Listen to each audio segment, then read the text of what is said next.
So the New York Times just puts out an article just now about comic books on crowdfunding sites, not just Kickstarter, crowdfunding sites, drawing big names. And the thrust of the article is, all right, well, independent comic book creators, small comic book creators are getting pushed out because big comic book creators are coming on. And maybe they are, maybe they're not, but they kind of are.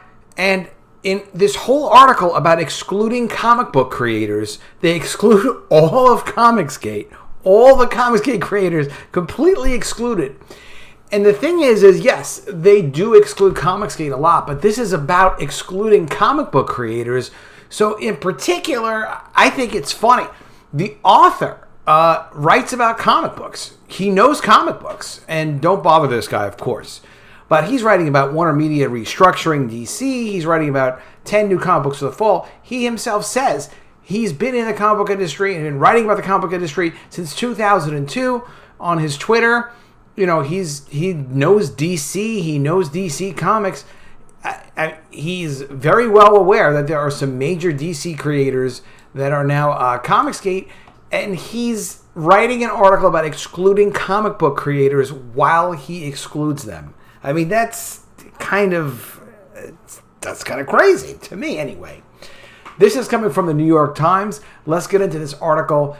Comic books flourish on crowdfunding sites drawing big names. Prominent arrivals include Boom Studios, which is working with Keanu Reeves on a Kickstarter project. But critics are questioning whether projects from established publishers are crowding out others. And let's get into this article. Before we do, subscribe to the channel. It's a huge help to me. And click the bell for notifications. Thanks for doing that. Crowdfunding has long been a tool for aspiring comic book creators trying to break through. But lately, some established names have taken to it. Recent arrivals include the publisher Boom Studios, which is working with Keanu Reeves on a Kickstarter project, and Todd McFarlane, the creator of Spawn comic books. You know, still both independent publishers. It's not like it's Marvel and DC. Part of the appeal of crowdfunding, they say, is that it allows them to connect directly with their audience, bypassing the industry's traditional distribution model. The industry model is absolutely broken.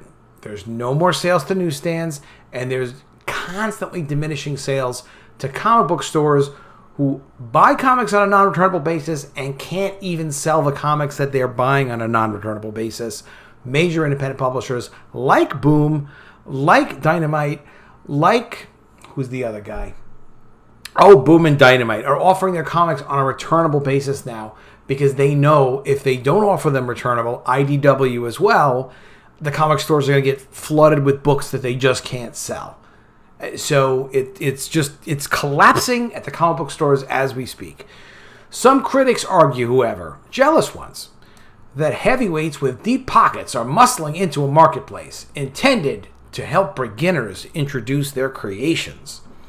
But Kickstarter has evolved since it was established in 2009 to become more inclusive, said Greg Pak, a comic book writer and the author of Kickstarter Secrets. Kickstarter hasn't evolved. Kickstarter, it's just a freaking platform. You know, they used to have a gatekeeper who was keeping more people out. Camilla Zhang, who got thrown out because all she was doing was ruining Kickstarter and causing them to have massive layoffs. So now, it's more, quote, inclusive. There are less gatekeepers because they have serious problems over at Kickstarter. Big financial problems. A book of crowdfunding tips, okay, from Kickstarter Secrets. And it's a free PDF, apparently. So you can get it if you want. I have no idea if it's a good book or not. Quote, there was a sense early on if you were an established person, you were stealing someone else's opportunity, he said. There's an understanding now that Kickstarter is for anybody. I don't know what the understanding is, but it's just a platform. It's just the way that you can sell direct to consumer. Kickstarter and Indiegogo. I prefer Indiegogo. It's direct to consumer selling through a crowd. And then you get funded. The success of these big name campaigns is notable given the disruptions and anxieties caused by the health event. After a decline in activity in March through May, we've seen categories of comics recovering. Oh yeah, comics are not recovering, but Margaret Atwell says they are, the head of publishing and comics at Kickstarter. You know, what's funny is at Kickstarter, they had a huge drop-off in listings. And Indiegogo, huge increase in listings and revenue. Who knows why? Maybe because they got rid of, finally, that stupid person who was blocking projects. The number of prominent creators using their site has also risen. Okay, good for them. Todd McFarlane, who last year celebrated the arrival of the 300th issue of Spawn in comic stores, said crowdfunding was a chance to try a new business strategy. It was an experiment, he said.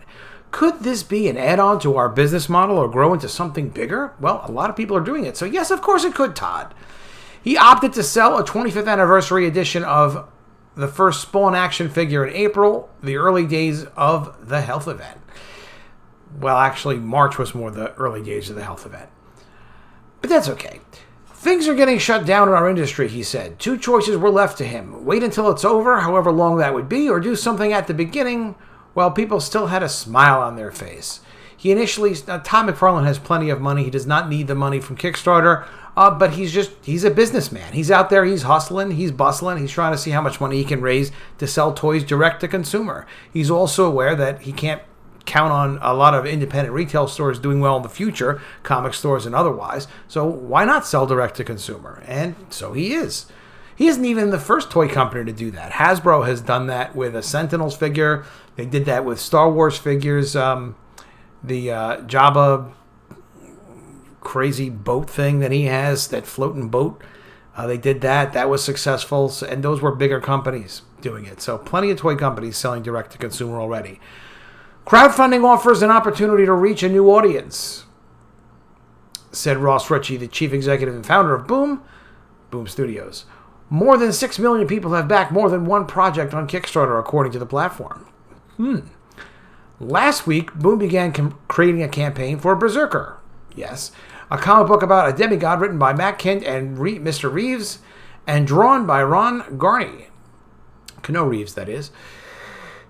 The campaign, which ends October 1st, has already earned more than $631,000. As of now, is over $650,000, blowing past its original $50,000 goal. If you have a Keanu comic, how do you get it to people who've never read comics before? Mr. Ritchie said. Well, that's a good question. Crowdfunding, there's some images from his comic. That's Scott Snyder's Noctura. I don't like that name, but it's okay. Crowdfunding allows publishers to resolve another challenge. Comic book stories are typically told one issue at a time, leaving readers to wait months for the conclusion. The problem with the monthly model is that the customer may not return, Mr. Ritchie said. Supporters of the Kickstarter campaign are buying future collector editions. They're saying, here's $50. I'm going to order volume 1, 2, and 3. Sight unseen, he said. And he has plans to encourage those backers. We can talk to them. We can have an email list, he said. We want to get them hooked on comics. What the author of this article missed is he's saying we have an email list. We want to get them hooked on comics. He's not just talking about getting them hooked on the Berserker comic. He's talking about utilizing that email list to offer them the other the other Boom comics that they're selling. So he missed it, but that's what he means by the quote. But the campaign was met with some consternation online. An article on the internet culture site The Daily Dot questioned why a mainstream publisher was using crowdfunding.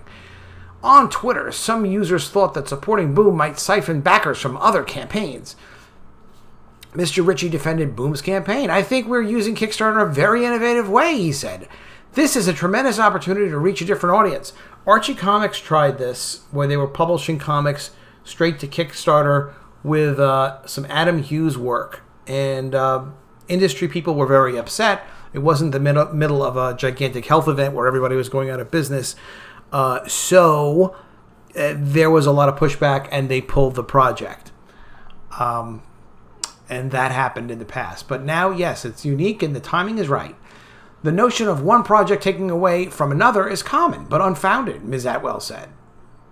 Instead, we see that great projects launching on the platform create more visibility and interest in other projects as well. She's right about that. Adding that around 30% of its community had backed 2 or more projects. We also have a strong core of super backers who've backed dozens or even hundreds or thousands of projects. Thousands is a lot of projects. Other comic book projects have seen success. This is a good point.